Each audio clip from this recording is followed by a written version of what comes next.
What's up, YouTube? My name is Jason, and this is my take. And I'm back with another review, and today we're going to be talking about the new Maxo Kream album, Weight of the World. Houston rapper Maxo Kream is back with his major sophomore release. Now, the first time I actually heard Maxo Kream was on the Dreamville's Revenge of the Dreamers 3 compilation on the song Oh Wow Swerve. And his verse on the transition of the song really caught my attention. It was his voice and his witty bars that made me want to dive into his music and see what he was about. And that actually led me to his solo debut, Banx. And I instantly became a fan because, man, does Maxo Kream know how to ride a trap beat. And when it comes to discussing the drug life and violence that Maxo Kream came up in, his authenticity and his delivery in telling these stories just hooks you in. It can be on the simplest beat that Maxo's rapping on, but he knows how to make a banger out of it. So going into this album, honestly, I just wanted Maxo to carry on that momentum that he had on Banx and just deliver us another collection of bangers. And Maxo must have heard my prayers because this project, top to bottom, is great. I thoroughly enjoyed this record. Now, on this 16-track project, we see Maxo diving once again into the drug life, violence, but also a lot of introspection on the pain and the struggle that his family has suffered, from his brother dying to his dad being in jail, to also just his grind in the game. One thing that stuck out to me on this project in comparison to Banx is the production. I felt like the production on Banx was more stripped back in terms of the trap beats that he was rapping over, which wasn't a bad thing, but there's a lot more depth to the production on this album. Even on more of the heavy hitting trap bangers, there's a lot more attention to sampling and there's just a lot more to the beats on this project, and that really stuck out to me. Now, this album kicks off with the song CRIPSTIAN, where Maxo is just giving us an update about the things that his family's been through, from his dad being in jail to his grandma being sick.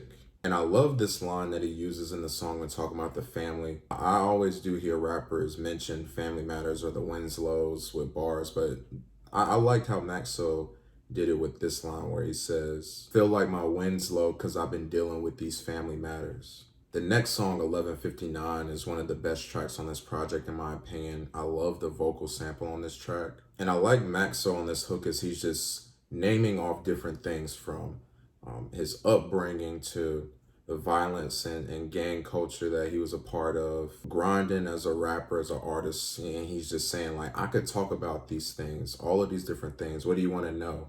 And I like that Maxo's kind of just saying, like, I can rap, like, forever. I can talk about a lot of things. Like, I'm no one-trick pony. Like, whatever you want to know, I can talk about it. And you think you know me, but there's a lot more. There's a lot more to me than what you may think.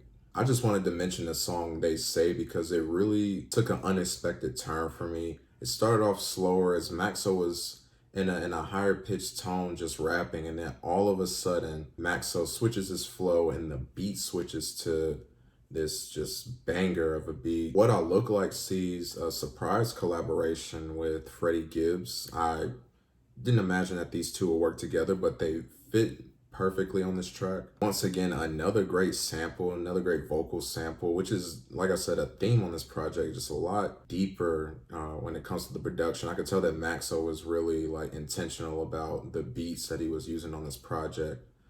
Freddie's flow was amazing. He had like 4 or 5 different ones, but he came in with more of a speedy like rap flow. Another surprise collaboration was one of the singles for this album, Big Persona, featuring Tyler, the Creator. Tyler, once again, just this year in general, has just been rapping like a madman. Him and Maxo were great on this beat. And you don't hear Tyler rapping over trap beats too often, but it seemed like he was really comfortable. He felt right at home with this one. A very interesting song on the tail end of this project was the song Worthless, where Maxo dives into his drug use, from popping pills to sipping lean, and essentially saying that he's worthless without these things. Like, he's saying that he wouldn't have even gotten a rap deal without these drugs, saying that he can't function without them, saying that when it comes to rapping, what we know him for, he can't do that sober. And I thought that was interesting because when you hear rappers talking about drugs in their songs, it's really simple. It's just like, you know, I popped a perk and this, that, and the other. But Maxo was really, you know, talking about like really like I do these things and I continue to do them and it helps. And it's not really a song of like, you know, I'm done with it and I'm getting over it. It's more like it's what I've been doing and it's what I'm still doing. And I, you know, I never gotten that perspective before and I thought it was really interesting. Another interesting song to me was the song Greener Knots that featured amazing production by Hit Boy. It details Maxo coming up and seeing what the street life did to his family, from seeing his uncle using drugs. I also enjoy Maxo talking about the realization of how he's gonna have to work and grind to make it, you know, knowing that going to college or going to the NBA, that's just not realistic for him where he comes from and the different things in his environment. And I love this line here where he says, believe none of what you hear, half of what you see. Go to school, get degrees, make the league. But the dream not for me, so it's make believe. I thought that was a really interesting line. Just knowing that like a lot of kids have that dream or they go for it, even knowing that statistically it may not be, you know, possible that they will get there. Maxo's like, I know the statistics of it not happening. And given that they're low, I'm going to take a different route. I'm going to grind and get to where I need to go in a different way. I just thought that that was really interesting. The best song, in my opinion, on this album is Mama's Purse, and how the perspective flips as Mama's Purse is referring to Maxo talking about actually stealing from his mama's purse as a teenager to get Jordans or different items that he wanted. But looking now at things, Maxo being a successful rapper, having money, when he actually purchases things for his mom, you know, whether it's, you know, jewelry or different things like that, it doesn't do anything for his mom. She doesn't care much for it because there are much bigger things going on, more specifically being the passing of his brother. Maxo wants to make his mom feel better, the person that's always made him feel good about himself. But the materialistic things that make Maxo feel good doesn't make her feel good, especially in a tragic time like this. I thought the outro that featured Don Toliver was also a dope track. Don Toliver providing heavenly melodies per usual. I thought it was just a great way to end off this album. I think the two songs CC and FRFR were honestly the only two songs that I didn't enjoy, and honestly stopped this project from being nearly flawless, because it was on these two songs that I felt like it was just really empty.